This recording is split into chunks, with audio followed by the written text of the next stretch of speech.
بسم اللہ الرحمن الرحیم۔ آج کے اس پروگرام کے لیے ہمیں ملتان سے محترمہ خدیجہ نے یہ خط لکھا ہے، اور آپ پوچھتی ہیں کہ ایک مومن مرد اور عورت کو لباس کے حوالے سے کن باتوں کا خیال رکھنا چاہیے۔ ہم دیکھتے ہیں کہ آج کے اس دور میں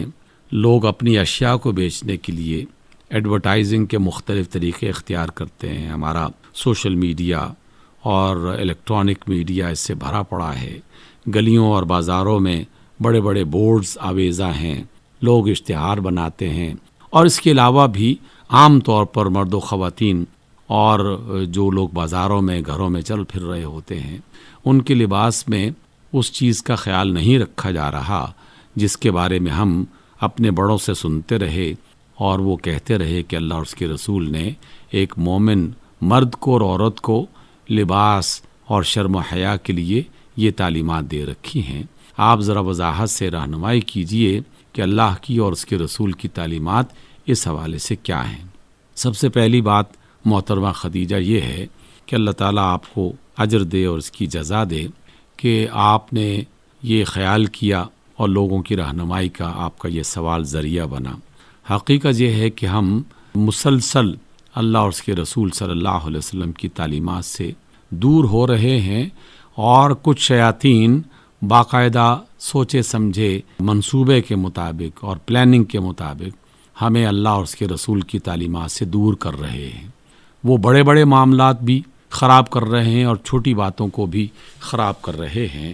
لیکن یہ بھی ایک حقیقت ہے کہ بعض اوقات انسان چھوٹی چھوٹی باتوں میں غلطیاں کرتے کرتے بڑے بڑے گناہوں میں داخل ہو جاتا ہے، اور پھر اسے گناہ کا احساس باقی نہیں رہتا۔ سب سے پہلی بات تمام سننے والوں کو یہ جاننی چاہیے اور اپنے آپ سے پوچھنا چاہیے کہ کیا وہ واقعی اللہ پر ایمان رکھتے ہیں، اور کیا وہ واقعی رسول اللہ صلی اللہ علیہ وسلم کے امتی ہیں، اور کیا وہ واقعی اس بات پر بھی ایمان رکھتے ہیں کہ اللہ نے آخری کتاب قرآن مجید ہماری رہنمائی کے لیے بھیجی ہے۔ اگر تو یہ تینوں باتیں درست ہیں اور وہ یہ کہتے ہیں یا ہم یہ مانتے ہیں کہ اللہ پر ہمارا ایمان ہے، کہ وہ ہمارا رب ہے، ہمارا مالک ہے، ہمارا بادشاہ ہے، ہمارا حکمران ہے، اور اللہ کے رسول صلی اللہ علیہ وسلم اس کے پیغمبر، اس کے نبی، اس کے بھیجے ہوئے ہیں، اور رسول اللہ صلی اللہ علیہ وسلم ہمیں دنیا کی زندگی میں اللہ کی اطاعت کیسے کی جائے اس کے طریقے بتانے کے لیے تشریف لائے تھے، اور انہیں اس کام کی ذمہ داری دی گئی تھی۔ اللہ کے رسول نے بتایا تھا کہ دنیا کی زندگی میں کیسے تم نے کام کرنے ہیں، کون سے کام کرنے ہیں، کون سے کام نہیں کرنے، ان کا طریقہ کیا ہوگا، ان کے آداب کیا ہوں گے،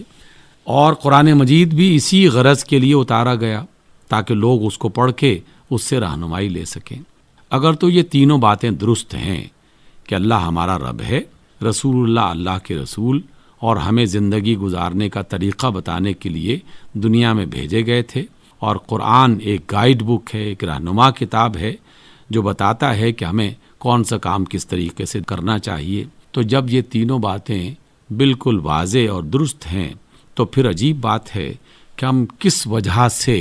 اللہ اور اس کے رسول کی مخالفت کر رہے ہیں، اور کون سی ایسی بات ہے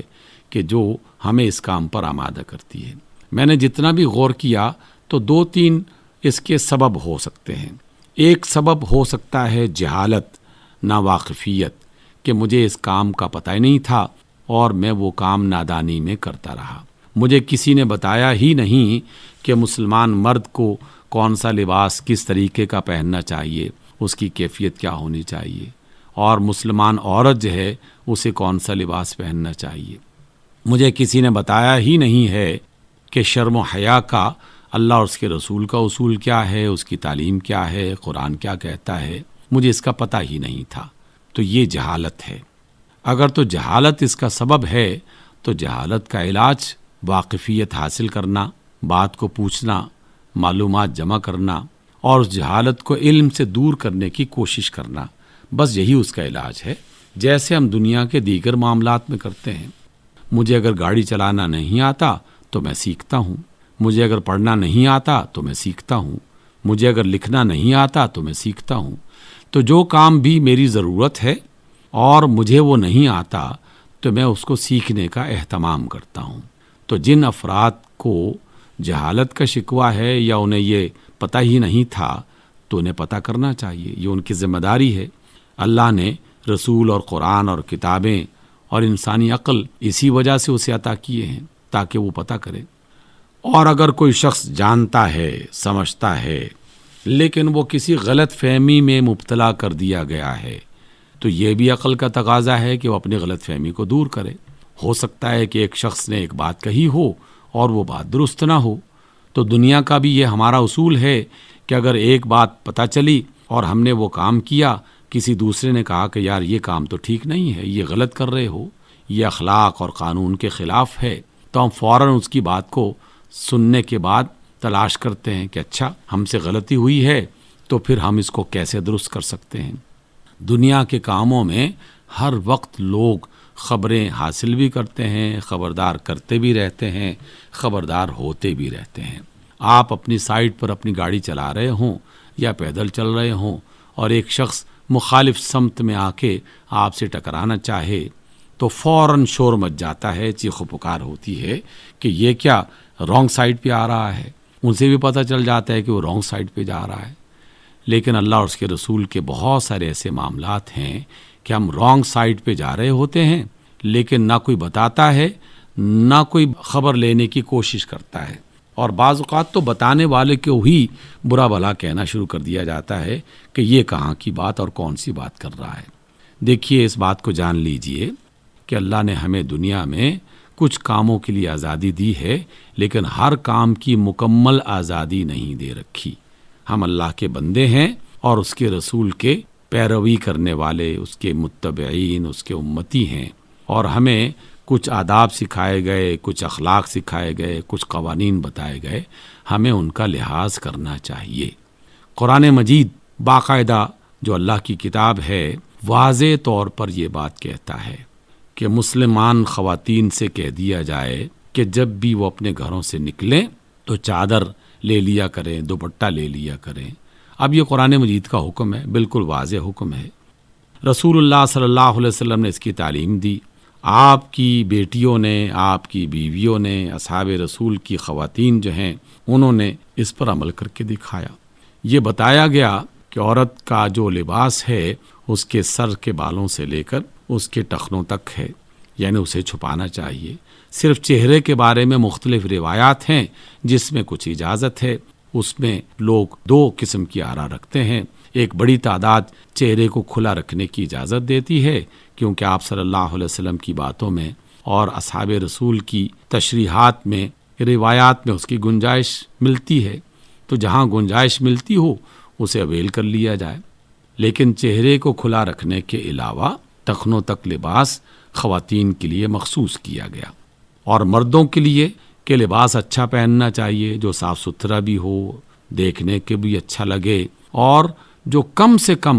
کم غریب سے غریب آدمی، تنگ دست سے تنگ دست آدمی اگر اس کے پاس کچھ بھی نہیں ہے تو کم از کم اتنا لباس ضرور ہونا چاہیے جو اس کی ناف سے لے کر اس کے گھٹنوں تک جسم کے حصے کو کور کر سکے، اس کو ڈھانپ سکے۔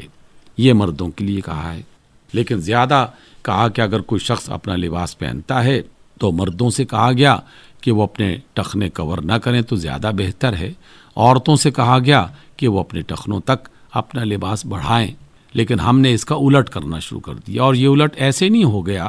اس کے پیچھے باقاعدہ ان شیاطین کی پلاننگ موجود تھی جو ہر موقع پر اس بات کی تلاش میں رہتے ہیں کہ اللہ کے رسول نے اور اللہ تعالیٰ نے جو حکم دیا ہے کیسے ہم ان کی خلاف ورزی کروا سکتے ہیں، تو اس کی تلاش میں رہتے ہیں،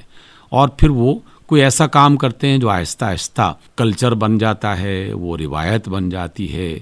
اسے عزت کا اور عظمت کا نشان بنا دیا جاتا ہے، اسے ترقی یافتہ فرد یا مہذب فرد کی علامت بنا دیا جاتا ہے، اور لوگ وہ کام اس طرح کرنے سے اپنے آپ کو کمفرٹ محسوس کرنے لگتے ہیں، حالانکہ وہ کام بالکل اللہ اور اس کے رسول کی تعلیم کے خلاف ہوتا ہے۔ ایک چھوٹی سی آسان سی بات کہ اللہ کے رسول نے فرمایا کہ جب بھی تم کوئی کھاؤ یا کوئی چیز پیو تو اپنے سیدھے ہاتھ سے وہ کھانے کا لقمہ اپنے منہ میں ڈالو اور سیدھے ہاتھ سے پانی پیو، اور اس سے پہلے بسم اللہ الرحمن الرحیم پڑھ لیا کرو۔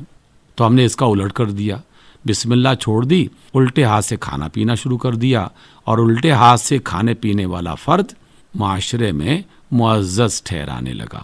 کیونکہ وہ جو زیادہ سٹیٹس والے تھے انہوں نے یہ کام شروع کیا، تو ہم نے سمجھا کہ شاید یہی کام اچھا ہے، جو اتنا بڑا آفیسر اور اتنا امیر آدمی اور اتنا اہم ذمہ دار فرد جو ہے وہ یہ کام یوں کر رہا ہے، تو اس کو ایسا ہی کرنا چاہیے۔ اس کی طرف توجہ ہی نہیں دی کہ اللہ کے رسول صلی اللہ علیہ وسلم کی طرف سے تعلیم کیا تھی۔ اس وجہ سے ہر وہ کام ہم سے شیطان کرواتا ہے جس پر ذرا سا بھی غور کیا جائے تو وہ محض اس کام کو غلط کرنے کے لیے رسول اللہ صلی اللہ علیہ وسلم کی تعلیم کی مخالفت،